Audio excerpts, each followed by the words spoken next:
में शेयर करूंगा।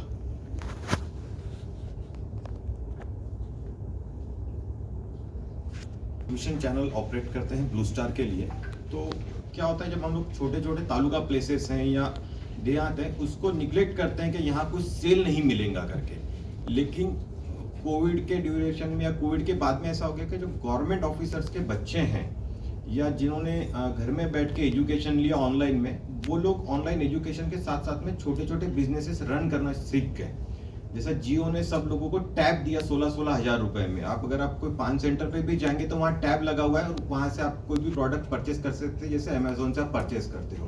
तो ये अपॉर्चुनिटी जैसा जियो ने फाइंड किया, वैसे आप लोगों ने भी सर्च करनी चाहिए, हम लोगों ने सर्च करनी चाहिए, आप लोगों ने, हम लोगों ने सर्च करनी चाहिए। क्या होता है, हर तालुका प्लेस या हर गाँव में ऐसे कुछ पैसे वालों के बच्चे हैं जिन्होंने एजुकेशन इतना लिया है कि वो मोबाइल से अमेजोन पे ऑर्डर कर सके।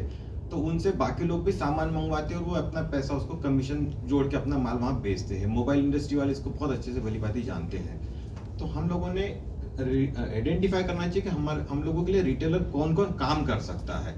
हम लोग अगर बात करूँ तो मैं शॉपकीपर्स को तो माल बेचता ही बेचता हूँ, लेकिन जो घर में बैठ के कंप्यूटर पे एक जेम पोर्टल है गवर्नमेंट को सर्व करने वाला, या अलग अलग गवर्नमेंट ऑफिसेस के जो छोटे छोटे परचेस ऑर्डर निकलते हैं, ग्राम पंचायत हो गया, पंचायत समिति हो गया, स्कूल्स हो गए, तो इनको जो लोग लोकल में सर्व करते हैं उन लोगों तक पहुंचने की कोशिश करते हैं। तो ये एक सेगमेंट जो है हम लोग सिटी वाले अपॉर्चुनिटी हरदम मिस करते हैं, ऐसा मुझे फील आता है। तो ये एक प्रैक्टिस हम लोग हमारे बिजनेस में हरदम करते हैं। सेकेंड है क्या, रिटेलर के बारे में डिटेल्स निकालना। क्या हो जाता है कि हम लोग प्रोडक्ट जब मार्केट में तालुका प्लेस पे या रिटेल कहीं पे भी करने जाते हैं तो देखते हैं कि जो प्रोडक्ट ऑलरेडी हमारा बेच रहा है बंदा, उसी तरीके के कॉम्पिटिटर की दुकान में जाते हैं। भैया तू अगर दूसरे कंपनी का पाइप बेच रहा है, एस्टर का बेच रहा है, तो मेरा प्लास्टो का बेच ले, जो भी ब्रांड का है। हम लोग ये कोशिश नहीं करते कि दूसरा किसी को खड़ा करे करके, तो जिसमें हम लोगों के फिर मार्जिन कट जाता है। वो बोलता है भाई एस्टर पाइप तो 100 रुपए में आ रहा है, तो 199 में देता हूँ तो लेता हूँ। लेकिन अगर वहीं मैं कोई दूसरा रिटेलर आइडेंटिफाई करूँ डिटेल्स निकाल के, तो वो मेरे मार्जिन के साथ में कॉम्प्रोमाइज नहीं होता, क्योंकि उसको मेरे मार्जिन से मार्केट का स्टडी नहीं है। इसमें टाइम थोड़ा सा ज्यादा जाता है, लेकिन आपके पैसे मार्जिन में इंटैक्ट रहते हैं जब आप नए किसी रिटेलर को अपने ट्रेड में लाते हो। तो ये बहुत अच्छा प्रैक्टिस हम लोग करते हैं। हम लोग जो एग्जिस्टिंग बिजनेस है उनको तो टैकल डेफिनेटली करते हैं, लेकिन ये कोशिश हरदम करते हैं कि कोई ना कोई नया ट्रेड पार्टनर हम लोग उसमें जोड़े जो हम लोगों की फील्ड से ना हो।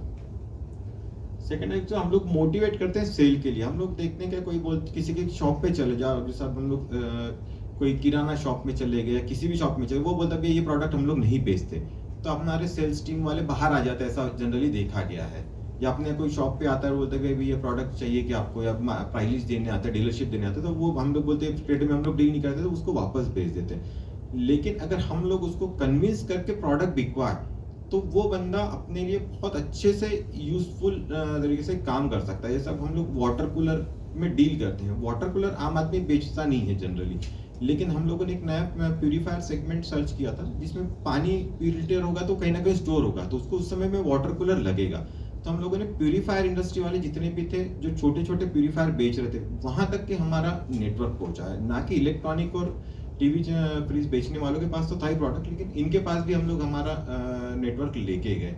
तो हम लोगों को जो प्रोडक्ट अपने को बेचना है उसके लिए डीलर्स को या रिटेलर्स को मोटिवेट करना पड़ेगा, उसको समझाना पड़ेगा कि ये प्रोडक्ट आपसे बिकता है। तो उसके लिए जितनी भी हेल्प उनको चाहिए कि प्राइस लिस्ट है आपकी या कैटलॉग्स है, वो उनकी लैंग्वेज में हो। हमारी हर प्राइस लिस्ट हिंदी में, या जो कैटलॉग्स है उनके लिए डिजाइन करके देते हैं, उनके शॉपकीपर्स के नाम के साथ हम लोग उनको डिजाइन करके देते हैं। और आज के इतने ऐप और इतने बहुत ईजी हो गया ये सब चीज़ों को एग्जीक्यूट करना है। तो एक ये भी एक प्रैक्टिस हम लोग करते हैं। सेकंड है ऑर्डर कंफर्मेशन। कई बार क्या होता है, प्रोडक्ट का नाम हम लोगों के लिए बहुत फैमिलियर होता है, लेकिन रिटेलर है या जो बायर है वो उस नाम से फैमिलियर नहीं होता है, तो ऑर्डर में कंफ्यूजन होता है, फिर डील क्लोज करने में दिक्कत जाती है। तो एक प्रैक्टिस अच्छी बनाई है हम लोगों ने कि जब तक हम लोग कस्टमर को वो क्या अल्टीमेटली लेना चाह रहा है, किस प्रॉब्लम का सोल्यूशन हम लोग उसको दे रहे हैं, वो जब तक उसके कंसेप्ट क्लियर नहीं है तब तक हम लोग उसका ऑर्डर एग्जीक्यूट नहीं करते। इसको हम लोग ऑर्डर कंफर्मेशन प्रोसेस बोलते हैं। कई बार होता है कि डीप फ्रीजर वो डिमांड करता है, डीप फ्रीजर में -डिग्री का टेम्परेचर मेंटेन होता है, लेकिन उसको रखना होता है इसमें पानी की बोतल। अब लेमैन लैंग्वेज में उसके लिए तो वो डीप फ्रीजर ही है, लेकिन हमारे लैंग्वेज में वो बॉटल कूलर है। वो आया है डीप फ्रीजर दे दो भैया मुझे 500 लीटर का, हम लोगों ने उसको अगर डीप फ्रीजर दे दिए तो कहीं ना कहीं वो कस्टमर कल सफर होगा। साथ में वो मेरे बिजनेस का नाम भी खराब करेगा और एक नाराज कस्टमर मेरे लिस्ट में जुड़ जाएगा। तो हम लोग जब तक उसका ऑर्डर एग्जीक्यूट नहीं करते, जब तक उसका ऑर्डर या उसका जो पर्पस है वो कंफर्म नहीं हो जाता। तो ये एक प्रैक्टिस भी हम लोगों ने करनी चाहिए, ना कि भाई प्रॉफिट किस में मिल रहा है, प्रोडक्ट हम लोगों का जस्ट सेल टारगेट ना रखते हुए। सेकेंड है बिलिंग और डिस्पैच। कई बार हम लोग इस छोटी सी चीज़ को मिस कर जाते हैं, लेकिन हम लोगों के जो बिजनेस में रेगुलर एक प्रैक्टिस हम लोग करते हैं कि जैसे कस्टमर का बिल बनता है तो उनको इन्फॉर्मेशन हम लोग प्रोवाइड कराते हैं कि आपका बिल बन गया और डिस्पैच हो गया, तो उसका जो LR कॉपी है, जो ट्रांसपोर्ट का बिल्टी है, वो उन तक व्हाट्सएप पे पहुंचा देते हैं। इससे क्या हो जाता है कि वो अश्योर्ड हो जाता है कि उन्होंने जहाँ से प्रोडक्ट परचेज किया है वहां से उनके लिए मटेरियल डिस्पैच हो गया। तो एक जो हेजिटेशन होता है कि वो पैसा आपको दे के आया तो माल निकला नहीं निकला, ये जो पेनिक सिचुएशन है ये उसकी क्लियर हो जाती है। तो बहुत छोटी छोटी चीजें कि जिसमें हम लोग ध्यान देते हैं। सेकेंड है पेमेंट कंसेप्ट। क्या होता है कि पेमेंट रिमाइंडर एक बहुत बड़ा इशू है। शायनेस रहता है कि हम लोगों ने उसको प्रेशराइज करके माल दिया तो पैसे कैसे मांगे, या कैलाश भैया मेरे परिचित है तो उनको पैसे कैसे मांगे, लेकिन मेरे बिजनेस के लिए पैसा भी मुझे जरूरी है। तो एक ये हेजिटेशन हटा के आदमी ने पेमेंट टर्म्स के ऊपर बहुत क्लियर कम्युनिकेशन करना चाहिए। हम लोगों के प्राइस लिस्ट में या हम लोग जब भी किसी को कोटेशन देते हैं या प्राइस देते हैं तो सबसे पहले पेमेंट टर्म्स पे बातचीत करते हैं।